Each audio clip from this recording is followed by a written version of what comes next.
Hey everybody, welcome to The Bottom Line. I'm Michael Noland, and guess what? Lou Gramm, formerly a Foreigner, wants his songs back. What songs? Why, more than a half a dozen songs that he claims that were written to near completion with Mick Jones when they were in a creative flow.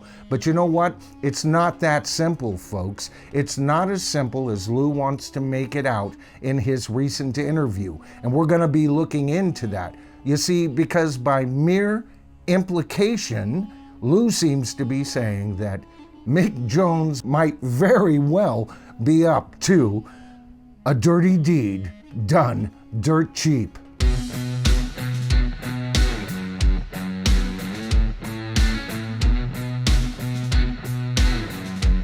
All right, so we're going to be covering an interview that Lou Gramm has given. And it's interesting how this entire subject came up. It's an argument over some recordings that were made. So keep all of that in mind as we go over this interview tonight. It's interesting how this whole subject came up in this interview, and I just found it interesting that Lou seems to be talking out of a couple of sides of his mouth in this interview. All right, so first of all, the article by Corey Irwin starts off by saying, former Foreigner singer Lou Gramm claims material he recorded with his ex-bandmate Mick Jones is being kept from him. Now pay attention to what he says next, because this is important, folks. Those are some really very, very good ideas. He's referring to these recordings. He goes on to say, Mick and I were really on the same level at that point, same page, and our writing relationship was locked in. And I think those song ideas are some of the best things we've ever written together. All right, so first of all, let's get a couple of things clear. There is a difference between having a song idea and having a completed song, Lou, and yet you're saying here twice you use the word ideas. To me, that indicates that these recordings were still at a bare bones level. But he wraps up the entire sentence by saying, these are some of the best ideas that we've ever written. Now, to the average rock fan, that might make some sense, but I'll tell you, as a singer-songwriter, you'd better have your material copyrighted for your own safety. If these recordings were complete enough to register as songs, then Lou should have them copyrighted somewhere, or the both of them had them copyrighted somewhere. But his entire set of claims are all based on some recordings that him and Mick made. Now the article goes on to say, according to Gramm, there are 8 or 9 songs that he and Jones worked on together. They just need a little polishing up. And I think they're just about ready for release. Okay, Lou.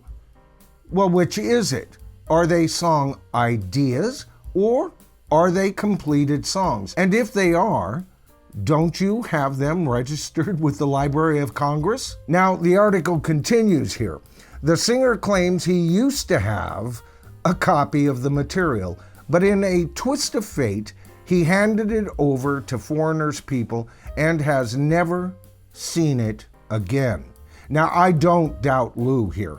I don't doubt the fact that he had this recording, and it sounds like rock management to me to get those recordings, because Lou at the time thought he actually had a backup recording and it was something else in that box. So he was down to 0 backups of that recording, and I think he's been going through his library of recordings and he found that out, and he's nervous at this point. Now keep in mind that Kelly Hansen has blabbed his mouth several times that Foreigner was trying to record a new album with new material. Now, since Kelly Hansen hasn't historically been a great writer for Foreigner, you wonder why he's been opening his mouth so very much lately. Now, he goes on to say, it doesn't have to be like that after all these years of working together. And if those songs are ever going to see the light of day with me involved, dig that, I ought to have a copy, don't you think? Well, first of all, Lou, I would love to see you involved, and if you took care to sing within whatever new range you have, I'd be the first in line to pick up a copy of Foreigner's latest album, especially if Lou Gramm was involved. And while we're on the subject, and I have no reason to doubt Lou, it was his tape to begin with. Give it back, Mick. Now, the article even hints it's not even a matter of Lou's voice. Evidently, these recordings have his voice on it at the time when he was at the top of his game, and he seems to feel that they're strong enough. No problem. Now, not only has Foreigner's management refused to give these tapes back, but when he talked to Mick, Mick merely said, "We'll see." Now, keep all of that in mind, and let's discuss a couple of videos I've made in the past.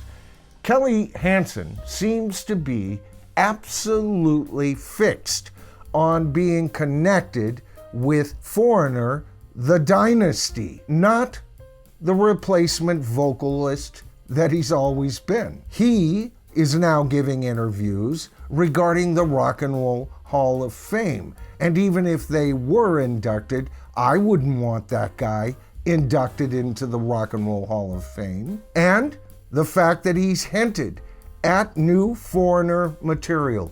You gotta wonder, is it based on these 9 cuts? And if so, was he thinking he'd just sing some new vocals over those tracks? Now, Kelly Hansen has stated strongly that Foreigner is on their farewell tour, and yet every other interview he gives, he seems to talk about Foreigner forever, right? So I'm wondering if he thinks there's a possibility that he can get his vocals on those songs, record that after, and then Foreigner 2 arrives on the scene and tours the hell out of that album. Now, if you were to ask me who I would believe between these two camps, Lou Gramm has always been a really solid individual. I'll tend to believe him every time. But I do see a little reaching in his interview and careful phrasing as well. What I'd like to know is if they did write this stuff, is it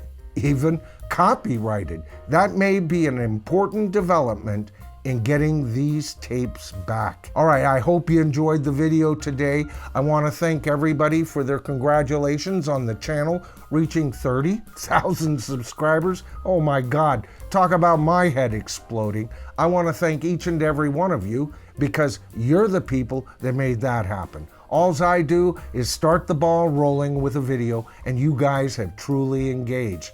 And by the way, if you enjoyed tonight's video, please give it a thumbs up because that helps the channel even grow further. And if you are one of my many viewers, I've seen the statistics, lots of people watch the channel, but they haven't quite gotten to the point of actually subscribing. Hey, it's free, and if you do, all you have to do is hit that subscribe to the tribe button, then tap that top bell icon, and you'll be notified of all my future videos. You don't have to, discover them on your homepage, all right?